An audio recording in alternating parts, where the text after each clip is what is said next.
Bueno, seguimos entonces. Bueno, vamos directo entonces a lo pactado. Vamos a ir hablando ahora, vamos a charlar un ratito sobre este gran misterio, este gran misterio, por cierto, que es, como digo, el núcleo, la base, el sustento de nuestra fe. Realmente, si nosotros no creyéramos en que Jesucristo, o sea, en que Jesús de Nazaret es el Cristo, es el Mesías, si nosotros no creyéramos eso, si nosotros no creyéramos que murió colgado en la cruz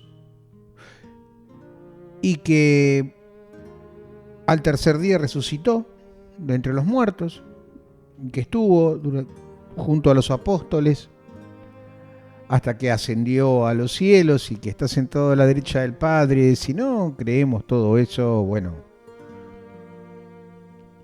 no sería justo, ¿no es cierto? O sea, sería perder el tiempo, sería, no sé a qué estaríamos jugando, ¿no es cierto? Llamarse cristiano y no creer en estas cosas no tiene mucho sentido. Y no estoy hablando de una religión, vuelvo a sobre este punto, ¿no? Quiero ser insistente al respecto para que quede claro. El mensaje es para todos. O sea, a ver. Jesús existió, eso no cabe duda. Es un personaje histórico, existió, un gran maestro, un gran rabino. Bueno, él mismo lo decía, yo soy la luz del mundo, ¿no? Él mismo decía, cuando hablaba de Yahvé, del Padre de Dios, él hablaba de mi Padre, decía, mi Padre, y yo lo conozco a él como él me conoce a mí, ¿no? Y tantas cosas que nosotros hemos leído. Yo les he aconsejado que lean el Evangelio de Juan, y no una, sino muchas veces, porque no alcanza con una vez para entender la profundidad teológica del mensaje de San Juan, ¿no? Pero, bueno, muchos, nosotros, me incluyo, tenemos la convicción en Cristo, que es lo que nos corresponde. Cristo nos corresponde, Cristo nos pertenece. Y entendemos que toda persona que cumpla con la ley del amor, toda persona que vibre alto, básicamente, será salva. Gracias a la pasión, a la muerte y a la resurrección de Jesucristo. Conozca a Jesús o no esa persona, confiese o no que Jesús es el Cristo, si la persona tiene un corazón bien dispuesto hacia el amor al prójimo, esa persona será tan o más meritoria de la salvación eterna que yo, que vos, que cualquier otro. ¿Entendés? Porque cuando nosotros conocemos y confesamos a Jesús como el Mesías, a partir de ahí tenemos otro grado de responsabilidad. ¿Por qué razón? Y porque somos conscientes, porque conocemos. Y si transgredimos, si somos desobedientes a la ley de Dios, entonces obviamente nos cabe otra clase de juicio diferente a aquel que no sabía, aquel que no conocía, pero que sin embargo, por su memoria genética y genética espiritual, la persona se porta bien, la persona es una persona de bien, una persona que construye y no destruye. Una persona justa será salva de la misma manera que vos y que yo. Bueno, dicho esto y aclarado este tema, vamos entonces a lo que nos ocupa en el día de hoy. Viernes Santo, día donde conmemoramos la crucifixión y la muerte de Jesús. Hablar o relatar los hechos que están descritos en los evangelios, no sé si tiene demasiado sentido en este rato que nos queda de programa, ¿no? Yo más bien preferiría ir indicándote a vos, y me lo indico a mí, entre nosotros esto, una reflexión acerca de los hechos que digamos, rodean a todo este asunto de la pasión y la muerte de Jesucristo. A mí en lo personal, una cosa que me siempre desde chico, bueno, yo soy una persona que tuve la suerte, la dicha de Dios, la gracia de Dios, de haberme formado desde muy pequeñito, desde los 4 años de edad en el jardín de infante, en un colegio confesional, un muy buen colegio, por cierto, el Colegio Cardenal Copelo, acá en Villa Devoto. Y a mí siempre desde muy chico me llamó mucho la atención la oración en el huerto de Getsemaní. Siempre, siempre, siempre. Jesús sabía que lo que le esperaba, para eso había venido al mundo.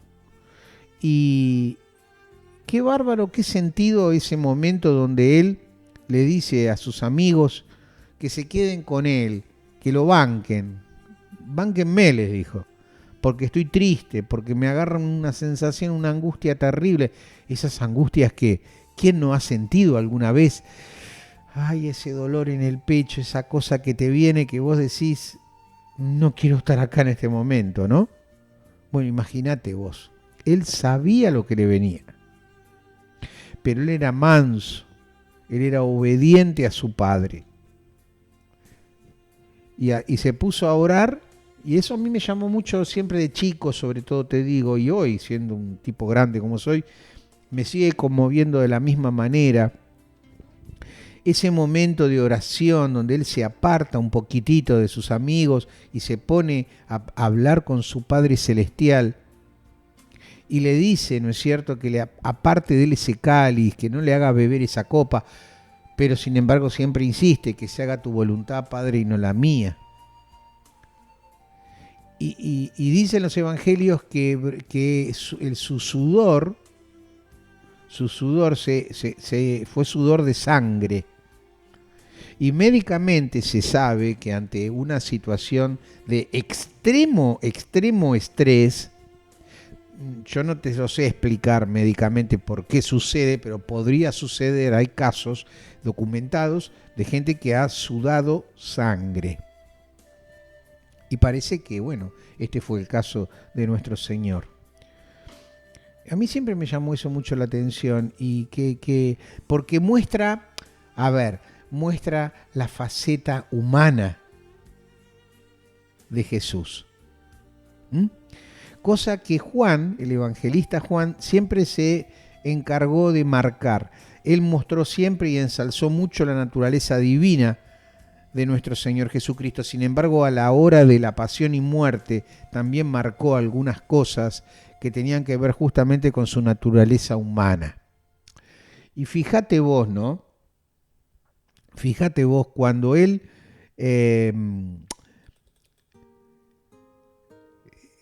¿cómo te lo digo?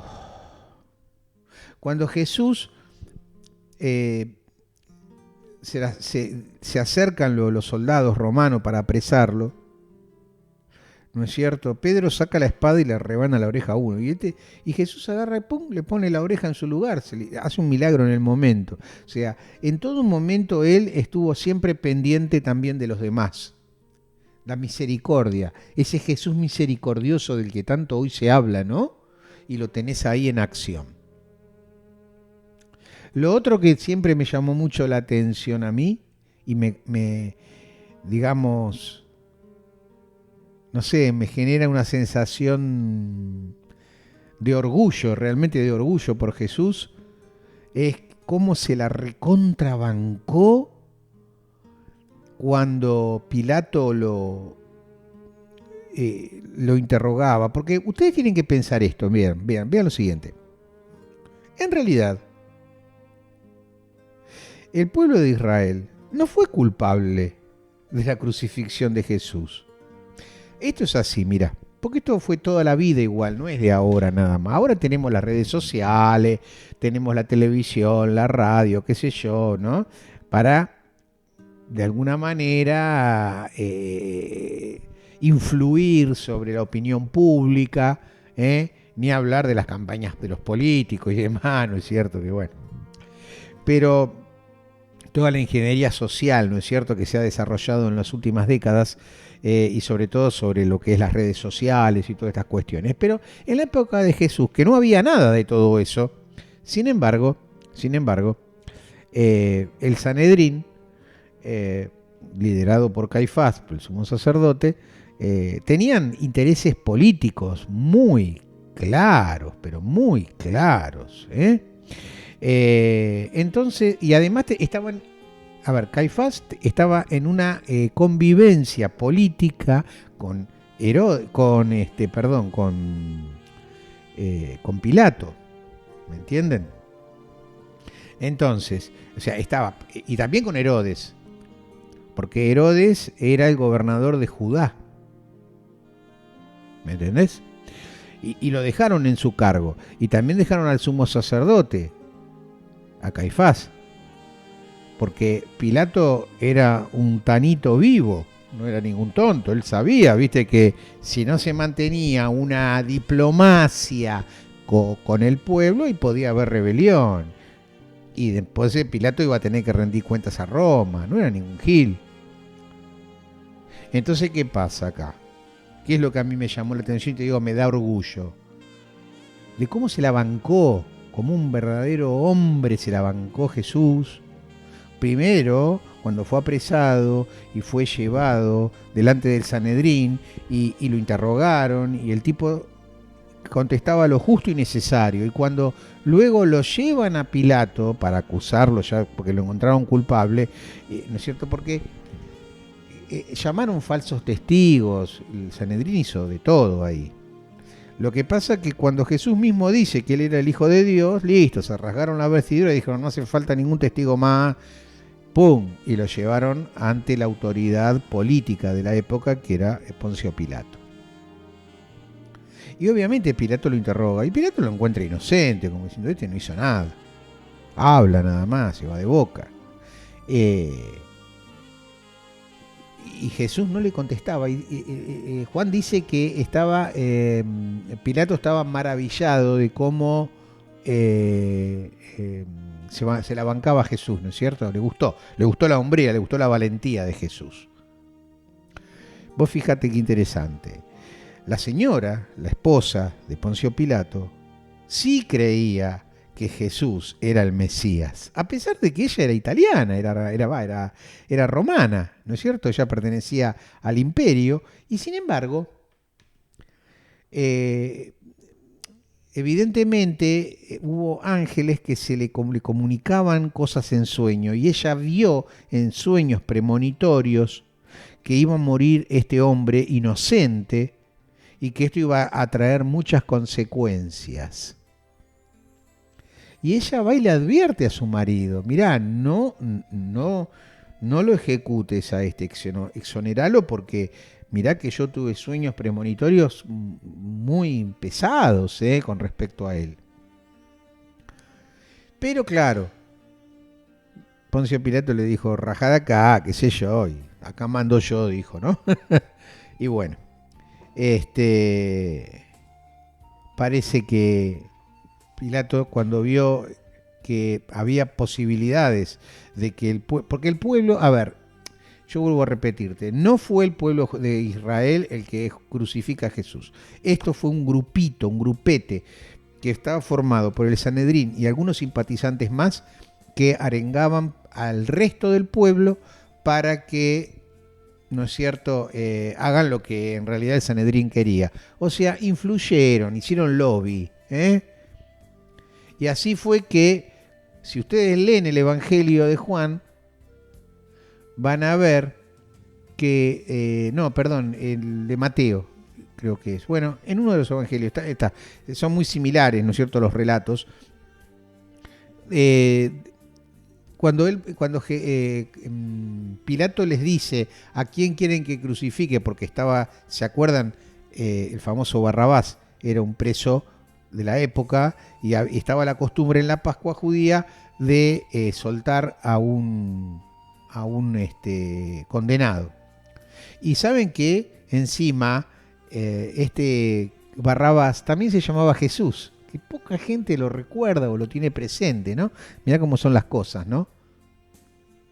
Jesús por Jesús. ¿A quién quieren que le suelte? ¿A Jesús Barrabás o a Jesús el Nazareno? Y todos decían a Barrabás. Influenciados, claro. Y a Jesús que lo crucifiquen. Y algo que a mí me impacta mucho cada vez que lo leo es cuando Pilato insiste en que es un hombre inocente y se termina lavando las manos. Y entonces los judíos le dicen que la responsabilidad recaiga sobre nosotros y nuestros hijos. Como diciendo, nosotros asumimos el karma y nuestra propia descendencia. O sea que en algún punto, pucha, ¿no? Es como que sabían lo que estaban haciendo. Fíjense esto, ¿no es cierto? Qué cosa importante. Y otra cosa que me genera y me conmueve realmente es el papel de la Santísima Virgen María. La Virgencita, la mamá de Jesús, no se apartó de su hijo ni un segundo. Lo siguió durante todo el Vía Crucis. Vio cómo le perforaban las muñecas, vio cómo le perforaban los empeines de los pies. Imagínense una madre ver eso. El consuelo lo tenían en Juan, justamente, que fue el único de los apóstoles que se la bancó y estuvo al pie de la cruz. Es una cosa muy llamativa, ¿no? Como para reflexionarlo. Yo lo que te invito, en realidad, es a meditar estas cuestiones. Cuando yo te hablaba en algunos programas anteriores sobre los tipos de oración y que hay una oración que es contemplativa, lo que yo te invito es a contemplar estos misterios y que cuando agarras el rosario en tus manos para rezarlo, los martes y los viernes, te acuerdes de estas cosas y las contemples, las medites en tu corazón, que de alguna manera, ¿viste cómo hace la vaca que rumía el pasto? Bueno, volvé a rumiar, volvé a masticar estas cosas de la fe, porque son alimento para el alma, haceme caso, es así. Porque son misterios que si no los incorporás, no los entendés, no los podés, humanamente no se pueden entender. ¿Mm? Y el papel de Longinos, ¿sabés quién es Longinos? Te lo cuento cuando volvemos de la pausa. Quiero hacer una pausa musical, esta vez la quiero hacer yo. Los voy a dejar, es un ratito nada más, 3 minutos nomás, con un tema muy lindo. Ustedes saben quién fue Ella Fitzgerald. Bueno, fue la gran voz del jazz de todos los tiempos, ni más ni menos. Una negra impresionante. Si no la conocés, la vas a escuchar ahora. En un negro espiritual que se llama Vieja Cruz de Madera. Hablando de la crucifixión de nuestro Señor, escuchemos entonces un ratito de buena música. Los dejo con Ella Fitzgerald y rapidito entonces volvemos con más tiempo de Reiki.